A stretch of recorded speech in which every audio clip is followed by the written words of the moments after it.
गुरु की कृपा मात्र से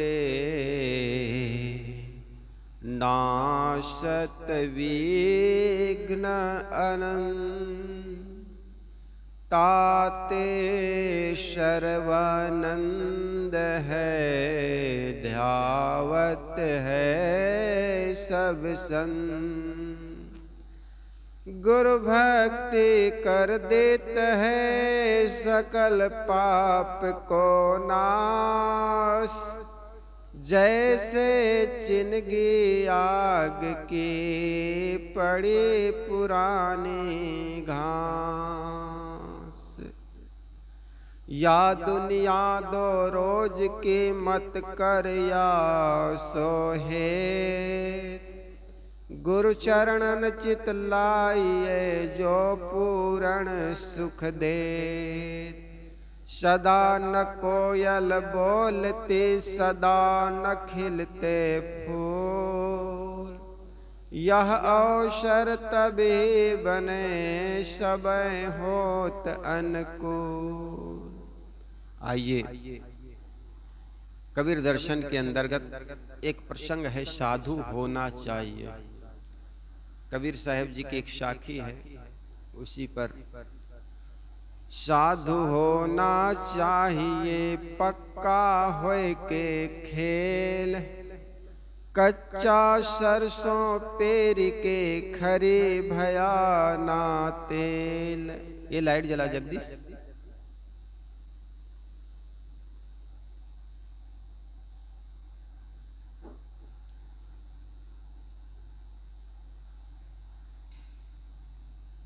आध्यात्मिक चिंतन भारत में हजारों वर्षों से होता रहा है। अतएव घर गृहस्थ का परित्याग कर विरक्त मार्ग का अनुसरण करने वालों की यहाँ सदैव बहुलता रही। परंतु दुनिया के अन्य कोनों में भी विरक्त संत होते रहे। जब व्यक्ति सांसारिक इच्छाओं के न पूर्ण होने से अतृप्त रह जाता है और दुनियादारी से ऊब जाता है, तब जिनके मन में पूर्व के दिव्य संस्कार रहते हैं वे विरक्त मार्ग का अनुसरण करते हैं। कितने तो इतने दिव्य संस्कारी होते हैं कि इस जीवन में दुनियादारी का कोई अनुभव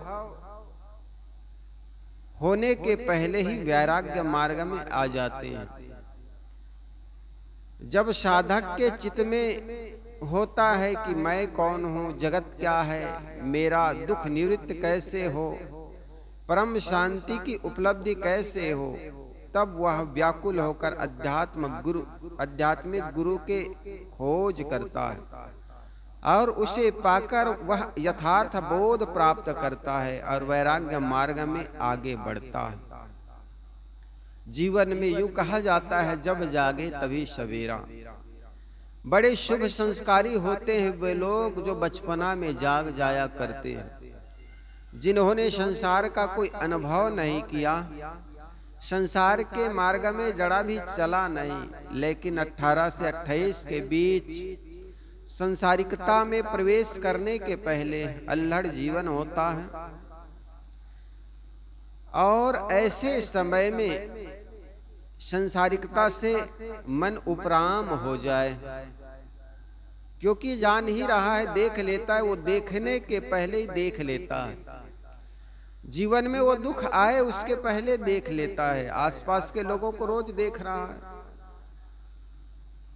तो बचपना में धन्य है वह लोग जो बचपना में ही जाग जाया करते हैं, जवानी के दहलीज में कदम रखने के पहले। लेकिन कुछ लोग होते हैं जो जीवन के कुछ पड़ाव को देखने के बाद उनको लगता है अब जीवन में इससे तृप्ति होने वाला नहीं, संसारिक चीजों में कभी तृप्त होने वाला नहीं है, तो वो देख करके अपने जीवन में अनुभव करके वो उपराम हो जाता है। धन्य भाग्य वह आदमी भी जो बुढ़ापा में मौत के निकट पहुंच करके भी अपने जीवन में वैराग्य को जगा ले। बहुत कम लोग होते हैं, अधिकतर तो जिस परिवार में रचे पचे जिसको बड़ा किए सोचता है इसी के बीच हम मरें। तो उसी के लिए लगे रहते हैं। कहा जाता है एक गांव में एक झाड़ू लगाने वाली, गांवों की गलियों को साफ करने वाली एक माई गांव के गंदगी को साफ करके एक टोकरी में भर करके एक सुंदर चादर ढक करके ले जा रही थी। चौराहे पर कुछ लोग मिले। उनके मन में कुछ ऐसे ही लड़के होते हैं जो चौराहे पर खड़े रहते हैं बेकाम के। उन लड़कों के मन में हुआ, यार इतनी कीमती चादर ढक करके ये क्या ले जा रहे, पूछे तो सही। लड़कों ने जाकर के पूछा, माई इसमें क्या रखा है और इतनी सुंदर चादर को क्यों ढके हो?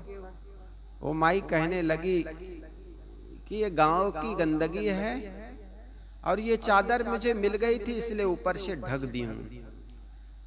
कुछ लोगों को तो विश्वास हो गया, वास्तव में झाड़ू लगाने वाली है, गंदगी साफ करने वाली है। पहले क्या होता था, बड़े घर नहीं, सामान्य घरों में भी लोग उनकी गंदगी उठा करके टोकरी में ले जा करके बाहर डाल आती थी, मेहत्राणी कहते थे उसको। अब तो आज से करीब वही 70-80 वर्ष के आसपास के पहले ये सारी घटनाएं घटती थी। जातिवाद था, जातिवाद अपनी चरम सीमा पर था। जो काम जो आदमी करता वही करता था, दूसरा कोई करना ही करता था। तो वो गांव के या घर के लोगों की गंदगी को टोकरी में, और पहले कहाँ शौचालय होता था, घर के किसी कोने में एक जगह होती थी जहां पर मैल कर देते और वो उठा करके उसको बाहर फेंक आती थी। तो वैसे ही वो फेंकने जा रही थी तो कुछ लोगों को समझ में आ गया, यार ये तो गांव की झाड़ू लगाने वाली है, साफ करने वाली, शायद ये गंदगी ही ले जा रही। लेकिन फिर भी कुछ लोगों को विश्वास नहीं हुआ। उन्होंने कहा, माई उतारो, हम लोगों से क्या छुपाना, छुपा कर ले जा रही तुम। और जब उतारी तो चादर हटाया तो हटाने के बाद पता चला वास्तव में गंदगी है। उनके नाक नासापुटों में गंदगी भर गई। तो कुछ लड़कों को भी उसमें भी समझ में आ गया वास्तव में ये गंदगी है, मैल भरा हुआ है टोकरी में। इसके बावजूद कुछ लड़के थे, उनको नहीं रहा कि ये कोई गंदगी है। उन्होंने सोचा जरूर इस गंदगी के पीछे कोई अच्छी चीज छुपा कर ले जा रहा, कोई सोना चांदी हो, कोई और हीरे मोती हो, अन्यथा इतनी सुंदर चादर से कौन ढकता है। उन्होंने, लड़कों ने कहा, सोचा कि इसमें चलो हाथ डाल के देखते हैं। वो गंदगी से भरा हुआ था, हाथ डाल डाल करके उसको टटोलने लगा, कुछ मिल जाए सोना चांदी। लेकिन अंततः गंदगी तो गंदगी ही था, कुछ मिला नहीं। तो अंत में बड़े पछताया, यार गंदगी, हाथ में गंदगी भी लग गया, ऊपर से कुछ मिला नहीं। ऐसा ही संसार का काम है। कुछ लोग हैं देख करके या सुन करके संत गुरुजनों के वाणी को श्रवण करने के बाद ज्ञान की चोट उनको लग जाती है, ज्ञान की तीर उनको लग जाती है और संसार को छोड़ करके वैराग्य का मार्ग पकड़ लेता है। कुछ लोग होते हैं उसी संसार में जी करके अब देखता है कि इससे तृप्ति होने वाली नहीं है। हमने जीवन भर बहुत मेहनत की, बहुत काम किए, बहुत धन कमाए, लेकिन आज तक तृप्ति नहीं हो पाई। वो सोचता है अब संसारिकता से हट करके वैराग्य का मार्ग देखता है। और कुछ लोग होते हैं बुढ़ापा के दहलीज पर, अब मौत करीब आ गई, उसके बावजूद पैर लटकता रहता है। फिर भी ऐसा लगता है कुछ तो है, अन्यथा इतने लोग इस संसारिकता में क्यों पड़ते और हाथ पर हाथ टटोलते रह जाते हैं, लेकिन अंततः कुछ मिलता नहीं है। तो साहेब कहते हैं, साधु होना चाहिए पक्का होय के खेल, कच्चा सरसों पेर के खरी भया ना तेल। जीवन में वैराग्य का जो मार्ग है, गोस्वामी तुलसीदास जी ने कहा था, ज्ञान पंथ कृपण के धारा। ज्ञान का जो मार्ग है, वैराग्य के जो मार्ग है, ये कृपण तेज तलवार के धार के समान होता। तलवार पर चलना खांडे की धार कहते हैं। बड़े सावधानी, कितने भी सावधानी रखोगे फिर भी तेज तलवार से आदमी का शरीर में चोट आ ही जाती है। केवल घर वालों को ठुकराए जाए, अर्थ संकट से उत्तेजना में आकर देखा देखी में घर नहीं छोड़ना चाहिए। वैराग्य का भाव मन में उठे तब भी कुछ काल तक घर ही में अपने आप को साधना और मांझना चाहिए। सद्गुरु के पास जाकर भी शीघ्र साधु वेश नहीं धारण करना चाहिए, किंतु ब्रह्मचारी वेश में वर्षों रहना चाहिए और अपने को खूब पक्का कर लेने के बाद साधु वेश धारण करना चाहिए। संसार सद्गुरु ने साधकों को साधु वेश में आने के लिए स्वीकार किया, परंतु पक्का होकर। वे कहते साधु होना चाहिए, परंतु अपने आप को पक्की साधना में कसकर। यदि कोई कच्चापन में साधु होना होगा तो जैसे कच्ची सरसों को पेरने से न खरी बनती है और न ही उससे तेल निकलता, यही दशा साधक की हो जाएगी। न इधर का रह गया न उधर का, उसे न खुदा मिलेंगे न विशाले सनम। वैराग्य और साधु के बिना वेश धारण करने से कोई फल नहीं। एक बूढ़ा सेठ था, संतों के आश्रम में आते जाते थे।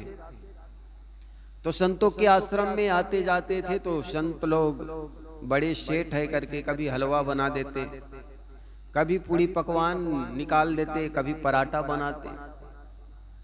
तो सेठ को लगने लगा साधु होने में बड़ा फायदा है, बड़ा अच्छा खाने को मिलता। गुरुजी से निवेदन किया, गुरुजी मुझे भी ये सुंदर वेश से सुशोभित कर दीजिए, आपके सानिध्य में रहकर आत्म कल्याण करना चाहता हूँ।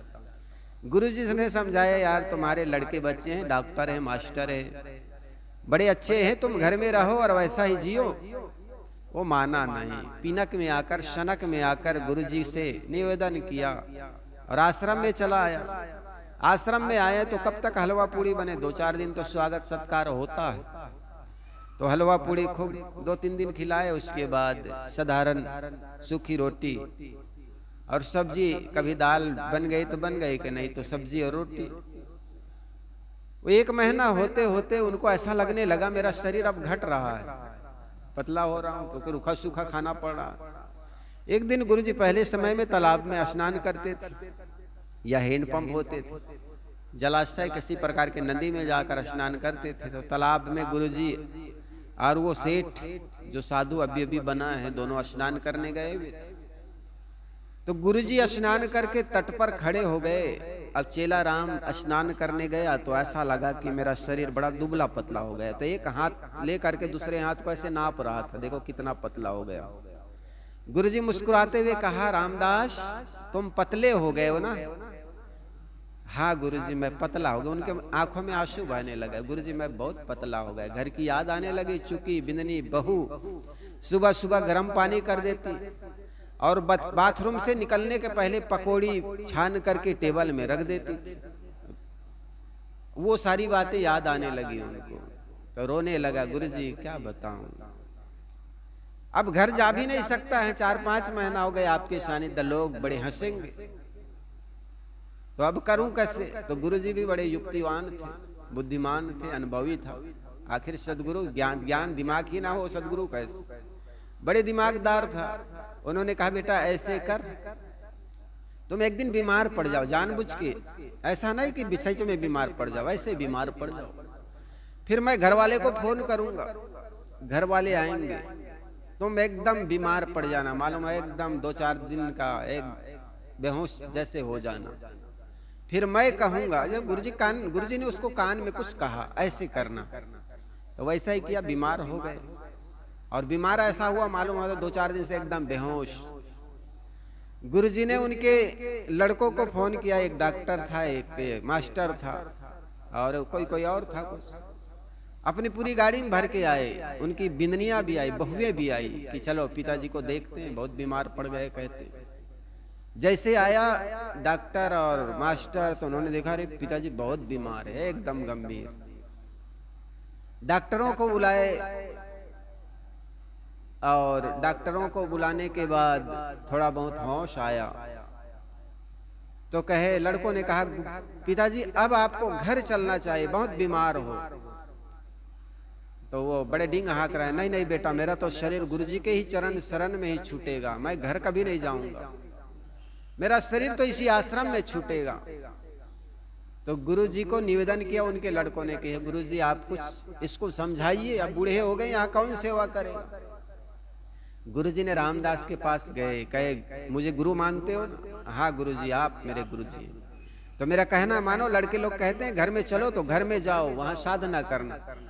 तब कहने लगा गुरुजी आपका वचन शिरोधार्य है, आप जो कहेंगे वही करूंगा, दूसरा कुछ नहीं करूंगा।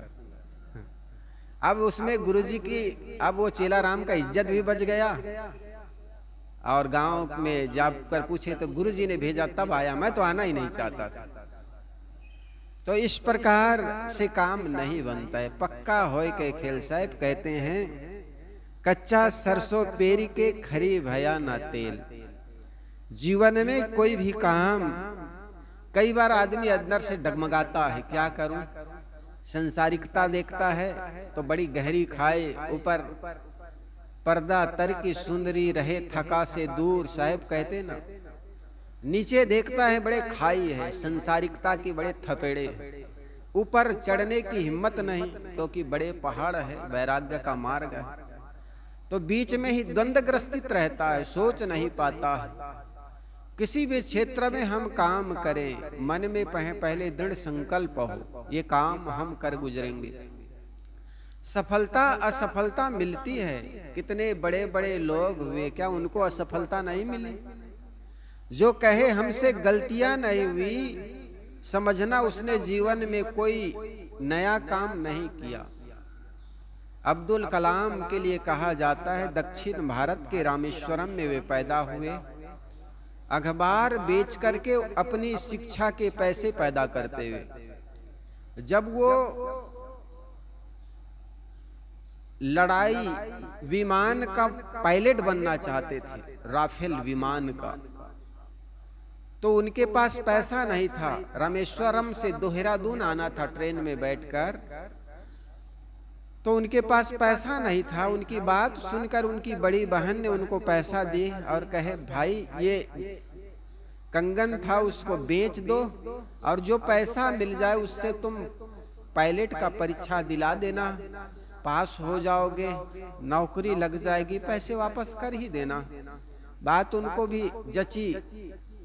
रामेश्वरम से चल करके ऋषिकेश हरिद्वार तक ट्रेन रहा होगा उस समय, ट्रेन में उतरे, फिर ऋषिकेश होते हुए देहरादून गए। देहरादून में पायलट का जो परीक्षा था वो फेल हो गया। बहुत निराश हुआ। उन्होंने सोचा अब क्या करना चाहिए, मर जाना चाहिए। नदी के किनारे ऋषिकेश के पास आ करके नदी के तट पर टहल रहा था, बड़ा निराश और उदास चेहरा से झलक रहा था।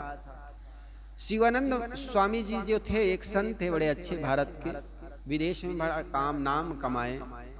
उनके ही आश्रम के आसपास वो लड़का टहल रहा था। शिवानंद स्वामी ने देखा ये लड़का निराश हदास उदास टहल रहा है, क्या बात है? बुलाया, बेटा क्या बात है? वो रोते हुए आंसू बहाते हुए इनके चरणों में गिर गए और कहे गुरुजी लगता है मुझे किसी के लायक नहीं बनाया भगवान ने, अब तो मैं मर जाऊं। स्वामी शिवानंद ने कहा बेटा हर व्यक्ति को हर काम के लिए नहीं नवाजते भगवान, और अगर तुम इस काम में असफल हुए तो समझना तुमको विशेष काम के लिए नवाजा है, विशेष काम के लिए बनाया गया है। कोई बात नहीं, ये काम में असफल हो गए ना तो तुम छोटे मोटे काम के लिए नहीं बल्कि बड़े काम के लिए नवाजे गए हो, और तुम तैयारी करो किसी दूसरे क्षेत्र में। वो रामेश्वरम आया और रामेश्वरम के आसपास कोई बहुत बड़े प्रयोगशाला जहां पर वैज्ञानिक होते हैं, वहां उस क्षेत्र में पढ़ाई की, और आज उनको हम मिसाइल मैन के नाम से जानते हैं। उन्होंने विज्ञान के क्षेत्र में वैज्ञानिक बनकर के मिसाइल की खोज की, और ये पोखरण नामक शहर में 98 के आसपास जब अटल बिहारी वाजपेयी प्रधानमंत्री थे तो भारत को परमाणु शक्ति के रूप में विश्व के सामने प्रस्तुत करने वाला ये दोनों महापुरुष अटल बिहारी वाजपेयी और अब्दुल कलाम के ही सहयोग से हो पाया था। और ये भी बड़े छुप करके किया गया था। अमेरिका का, चूंकि हमारे 8 देश का जो एक बड़ी समिति होती है उसमें ये सभी को ये परमाणु परीक्षण या परमाणु बम बनाने का अधिकार नहीं है। ऊपर सैटेलाइट है, अगर उनसे पता चल जाता तो ये उस समय ही फ्यूज कर देता या बंद कर देता या इस पर कुछ ब्रेन लगा देते। लेकिन ऊपर में सैटेलाइट है, वो एक चक्कर लगाने में कितना मिनट लगता है, वो देख लिया इतना मिनट लगता है। तो यहाँ पर तब काम होते जब रात में काम होता। रात में उसका काम होता, दिन में नहीं करता। वो गर्मी के दिन था उस समय, तपती धूप, तो रात में। दिन में सब जो फौज के लोग थे वो क्रिकेट खेलते, ताकि उनको पता न चले सैटेलाइट से कि यहाँ पर बहुत बड़ी भीड़ है और क्या हो रहा है। तो अमेरिका या विदेश का जो सैटेलाइट ऊपर घूमता रहा, तो तब काम करते जब सैटेलाइट घूमने में, एक परिक्रमा करने में वो लगता था उनका कुछ 24 घंटा या 12 घंटा लगता था। तो देखते थे जब वहां आते थे वो क्रिकेट खेलने लग जाते, और उधर जब परिक्रमा करते उधर जाते तब वो काम शुरू करते। ऐसे छुप करके वो काम किया गया था। और दोनों में ये बात हुई थी कि ये परीक्षण किसी को पता ना चले। अटल बिहारी वाजपेयी तो हंसते हुए अब्दुल कलाम ने कहा था कोई बात फैलेगी नहीं। कहे कैसे? हम दोनों कुंवारे हैं तो हम किसको बताएंगे। वो बात किसी को फैली नहीं थी। और बड़े बॉम्बे से वो उसका जो यंत्र था बड़े छुप करके लाए गए थे। बाई प्लेन लाते तो पता चल जाता, ऐसे करके बाई ट्रक में लाए थे। तो इस प्रकार भारत का मिसाइल मैन कहे जाने वाला महापुरुष का जीवन बड़ा अद्भुत रहा, बहुत गरीबी में कटा। आज तो हमारी माँ बाप सारी व्यवस्था करने के बाद भी हम शिकायत करते चले जाते हैं कि ट्यूशन की व्यवस्था नहीं थी। घर में, गांव में पैदा हुए, शहर में होते, माँ बाप सर्विस वाला होते कि कुछ और होते, तब हम कुछ कर पाते। लेकिन ऐसे महापुरुष का भी जीवन हमारे लिए अनुकरणीय और आदरणीय है। तो कोई भी काम कमर कस के अगर आदमी करता है तो सफलता निश्चित होती है। इसलिए किसी ने सुंदर कहा, खुदी को कर बुलंद इतना कि हर तकदीर के पहले खुदा बंदा से पूछे बता तेरी रजा क्या है। हम किस्मत को दोष देते हैं कि हमारी किस्मत में भगवान ने, ब्रह्मा ने ऐसा नहीं लिखा। लेकिन मेहनत करने वाले कहते हैं अरे खुद को ऐसा मजबूत बनाओ कि अपनी किस्मत अपने हाथों से लिखा जाता है, कोई दूसरा लिखता नहीं। और ऐसा किस्मत लिखो कि भगवान को भी पूछना पड़े कि बता तुम्हारी किस्मत में क्या लिख दूं। इसी बात को लेकर किसी सुंदर कवि ने और बड़ा अच्छा कहा, कर्म तुम्हारे अच्छे हैं तो किस्मत तुम्हारी दासी है, धर्म तुम्हारे अच्छे हैं तो घर में मथुरा काशी है, कर्म धर्म दोनों अच्छे तो जीवन बना अविनाशी है, कर्म धर्म दोनों खराब तो गले में यम की फांसी। इसी बात को लेकर सदगुरु कबीर ने कहा, कर वहिया बलापनी छाड़ वीरानी आस, जाके आंगन नदिया बहे सोकस मरे प्यास। जीवन में किसी भी क्षेत्र में हम सफलता चाहते हैं तो सफलता होने के मार्ग में समर्पण और बलिदान चाहता है, पुरुषार्थ चाहता है। जो आदमी पुरुषार्थी नहीं होता, मेहनती नहीं होता, अंदर से कायर और कमजोर होता है, वो पद पर हार जाता है। लेकिन जो आदमी अंदर से मजबूत होता है, स्वावलंबी होता है, वही आदमी आगे बढ़ जाता है। और अधिकतर ऐसे लोग हठीले होते हैं। गांधी जी भी हठीले थे। अपने क्षेत्र में जिस बात का निर्णय ले लेते हैं उस क्षेत्र में वो आगे बढ़ जाते हैं। यद्यपि उसके मजाक उड़ाए जाते हैं, लेकिन जिसके मजाक उड़ाए जाते हैं वही दुनिया का इतिहास लिखते हैं। कुल मिलाकर इतना है कि मेहनत करने वालों की कभी हार नहीं होती। इसी प्रकार वैराग्य क्षेत्र में आकर के अंदर से कच्चा होता है, वह लौट जाता है उसी संसार के सागर में और जाकर कहता है हमने देख लिया, वहां कुछ नहीं रखा। अरे कोई आश्रम में वैराग्य कहीं पर रखा रहा है क्या, जो उठा करके गुरुजी ने दे दिया और आप खा लिए और हो गया।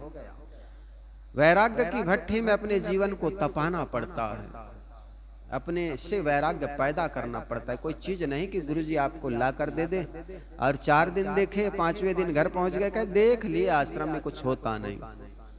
सदगुरु कबीर कहते हैं वैराग्य और साधुता के बिना वेश धारण करने से कोई फल नहीं, प्रत्युत उल्टा ही फल होगा। सदगुरु ने आचरण और विवेक रहित वेश को बिल्कुल मान्यता नहीं दी। उन्होंने कहा, भेष देख मत बूझिए, बूझ लीजिए ज्ञान, बिना कसौटी हो नहीं कंचन की पहचान। कंचन कहते हैं सोना, और सोना का परख करने वाले सोने को तपाता है। जो खरा सोना होता है वो उसका जेवरात बनता है, और उसमें से गंदगी होती है उसको निकाल दिया जाते हैं। इसी प्रकार हीरे की परख होती। हीरे को चोट मारोगे तो या तो निहाई में धंस जाएगी या तो घन में धंस जाएगी, हीरा टूटता नहीं। साधु की बहुत बड़ी जिम्मेदारी होती है। उसे चाहिए कि वह वैराग्य, सदाचार और सद्गुणों द्वारा अपने जीवन को पवित्र कर ले तथा संसार के सामने एक उत्तम आदर्श स्थापित करे। संसार के लोग साधु संत से यही आशा करते हैं। वे साधु संतों से शीतलता चाहते हैं। सद्गुरु कहते हैं, सोना सज्जन साधुजन टूट जुड़े 100 बार, कुंजन कुंभ कुम्हार के एक धक्का दरार। इस प्रकार किसी भी क्षेत्र में, केवल साधु के क्षेत्र में नहीं, किसी भी क्षेत्र में हम प्रवेश करें, खूब मेहनत करें, अपने शरीर को खूब तपाएं, अपने शरीर से खूब मेहनत लें, और मेहनत करेंगे तो सफलता निश्चित मिलेगी। धीरू भाई अंबानी कोई धीरू भाई अंबानी नहीं था, बड़ा गरीब था। वो भी नौकरी किया पेट्रोल पंप में। दुनिया के किसी भी बड़े आदमी को झांक करके देखिए, वो शुरू से बड़ा नहीं रहा है। एक गरीब, एक मजदूर वर्ग में पैदा हुए धीरू भाई अंबानी पेट्रोल पंप में काम करता था। उनके सेठ ने उनको एक थप्पड़ मारा था, उन्होंने प्रतिक्रिया में नहीं पड़ा, बल्कि उन्होंने काम भले छोड़ दिया हो, प्रतिक्रिया में नहीं पड़ा। उनके कुछ लोग होते हैं जो कुछ गालियां दे दी या किसी प्रकार के हमें बेइज्जती कर दी, हम उसकी प्रतिक्रिया में पड़ के अपने पूरी जीवन बर्बाद कर देते हैं। फिर अदालत कचहरी आदमी दौड़ता रह जाता। किसी भी काम के प्रतिक्रिया में मत पड़ो, बल्कि अपने को ऊंचा उठाने में लगे, मेहनत करें। मेहनत करना पड़ता है। जरा ख्याल करो, मड़वाड़ के धरती से उठ करके जब लोग, मड़वाड़ी लोग जाते हैं तो कहीं चना बेचते हैं, कहीं टापरी लगाते हैं, कहीं झाड़ के नीचे बैठ करके वो गोंद खरीदता है। बहुत छोटा छोटा काम किया इन लोगों ने, केवल अंडरवियर चड्डी पहन करके गया वहां, लेकिन मेहनत इतना किया। सूखी रोटी खाया, किराए के मकान में रहा, झाड़ के नीचे बैठ करके। आज भी बाजार लगता है गांव में, देखा ना वो जंगल साइड में, तो झाड़ के नीचे बाजार लगता। अब तो थोड़ा थोड़ा बन गया, हर नगर पालिका ने बना दिया है, गांव की पंचायत ने बना दिए। अन्यथा झाड़ के नीचे बैठ करके वो गोंद बेचता, उसके बदले नमक का वो देता। इस प्रकार के काम करते करते सारे लगभग आज करोड़पति बन गए। हमने देखा यहाँ पर लाठी एक जगह जैसलमेर लाइन पर, वहां के एक भक्त रहे जगदीश भाई। केस काल में उनकी सबसे बड़ी दुकान जगदीश भाई की दुकान, उनके 2 लड़के जगदीश जी चले गए। जौहरी की दुकान बीच में है, फर्नीचर की दुकान नीचे अंडरग्राउंड में, ऊपर कपड़े का मॉल। करीब 150 लड़कियां काम करती है उनके पास। क्या था उनके पास? वो कहते पेट्रोल पंप में काम करने जगदीश भाई गया था। उनके लड़के बता रहे थे, हमारे पिताजी थे, वो फलोदी का सेठ था। वो पेट्रोल पंप रायपुर के आसपास, दुर्ग और रायपुर के बीच में डाला है, मुरमुदा कोई जगह है, कुम्हारी में पेट्रोल पंप डाले थे। तो उसमें काम करने के लिए मजदूर की जरूरत हुई तो जगदीश भाई गया। आज जगदीश भाई की बड़ी दुकान, केस काल में सबसे बड़ी दुकान हाईवे में। तो ये सब करने वाले कौन है? इंसान ही तो करता। तो मेहनत करने वालों की कभी हार नहीं होती। जीवन में समर्पण और मेहनत मांगता है, लेकिन कायरता और कमजोरी वश हम रुक जाते हैं वहीं पर जहां माँ बाप ने हमको पकड़ा दिया है। वह आदमी केवल माता पिता से ही, परिचय से ही जाना जाता है, लेकिन स्वावलंबी मेहनती जो लोग होते हैं उनके नाम से भी माँ बाप को जानते हैं कि ये फलाने के पिता हैं या फलाने के माँ हैं। गरीब घर में पैदा होना कोई बड़े दोष नहीं है, लेकिन मरते दम तक, बुढ़ापे तक गरीब ही रह जाना, ये सबसे बड़ा हमारी बुराई है, हमारी कमजोरी है।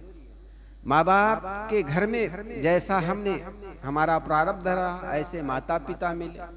तो ये हमारा अपना निर्णय नहीं था, अपनी ये इसमें कोई विचार नहीं था। लेकिन वहीं पर खत्म हो जाना या उसी स्थिति में रह जाना हमसे हमारा सबसे बड़ी कमजोरी है। तो इस प्रकार सदगुरु कबीर कहते हैं, साधु होना चाहिए कच्चा होय के पक्का होय के खेल, कच्चा सरसों पेर के खरी भयाना तेल।